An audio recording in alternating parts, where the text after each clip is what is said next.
আজি যিসকল চাহ শ্ৰমিকে 200 বছৰ অতিক্ৰম কৰি অসমত আহি তেওঁলোকে বাগিচাত বসবাস কৰি তেওঁলোকৰ বাগিচা লাইন কোৱাৰ্টাৰত বসবাস কৰি আছে আৰু আজি আনুষ্ঠানিকভাৱে তেওঁলোকক আমি দিনজয় চাহ বাগিচাত পত্ৰ বিতৰণ কৰা হ'ব।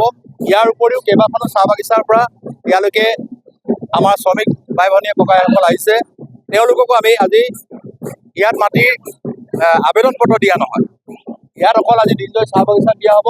পৰৱৰ্তী সময়ত আমি উইদিন 1 উইকৰ ভিতৰত, এসপ্তাহৰ ভিতৰে আমাৰ যিসকল বাগিচাত এতিয়া ৰৈ যাব, সেই বাগিচাখিনিক আমি আমাৰ যিসকল জনপ্ৰতিনিধি আছে, পঞ্চায়তৰ প্ৰেচিডেণ্ট, কাউন্সিলাৰ, জিলা পৰিষদ, আমাৰ সেইবিলাকে গৈ পেলাই তাত আনুষ্ঠানিকভাৱে আমাৰ আবেদন পত্ৰ বিতৰণ কৰিব আৰু পৰৱৰ্তী সময়ত প্ৰায় কিছু বাগিচা ছাৰ্ভে হৈ গৈছে আৰু কিছু বাগিচা ছাৰ্ভে কৰিব লগা আছে।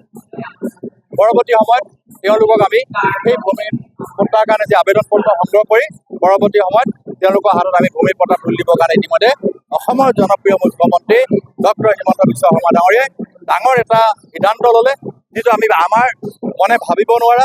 আৰু বিগত কংগ্ৰেছ চৰকাৰ 60 বছৰ শাসন কৰাৰ ফলতো কিন্তু তেওঁলোকে এই কথাখিনি চিন্তা কৰিব পৰা নাছিল।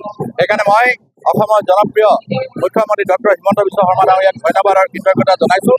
বাগিচাৰ চাহ শ্ৰমিকৰ পুত্ৰ কন্যাই যিমান পঢ়া শুনা কৰিলেও তেওঁলোকে বাগিচাতে মাকৰ বদলি পাত দিব লগা হয়, দেউতাকৰ বদলি তেওঁলোকে বাগিচাত স্প্ৰে কৰিব লগা হয়, তেনেকৈ তেওঁলোকে বসবাস কৰি আছে।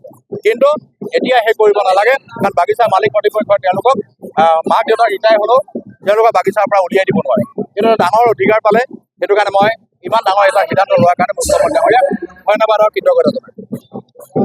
এই বাগিচাত ডিভিজন মিলাই প্ৰায় 27-28খন বাগিচা আছে আৰু এই বাগিচাসমূহত আমি এসপ্তাহৰ ভিতৰত আবেদনৰ পত্ৰ আমি দি শেষ কৰিম আৰু লগে লগে সেইখিনি ফিল আপ কৰি আমাৰ চাৰ্কল অফিচে ল'ব আৰু তাত 4জনীয়া এখন কমিটি বনাই দিয়া হৈছে, গভৰ্ণমেণ্ট নটিফিকেশ্যন হৈছে আৰু তেওঁলোকে সংগ্ৰহ কৰি পৰৱৰ্তী সময়ত আমাৰ চাৰ্কুলত জমা দিয়াৰ লগে লগে তেওঁলোকৰ কাৰণে যি যাৱতীয় ব্যৱস্থা কৰিব লাগে, যি বাগিচাত ছাৰ্ভে হৈ গৈছে, যি বাগিচাত জোখমাখ হৈ গৈছে, সেইখিনি প্ৰথম ভাগত পাব আৰু এই বছৰৰ ভিতৰতে সকলোকে হাতত আমি মাটি পট্টা তুলি দিবৰ কাৰণে আমি সিদ্ধান্ত লোৱা হৈছে।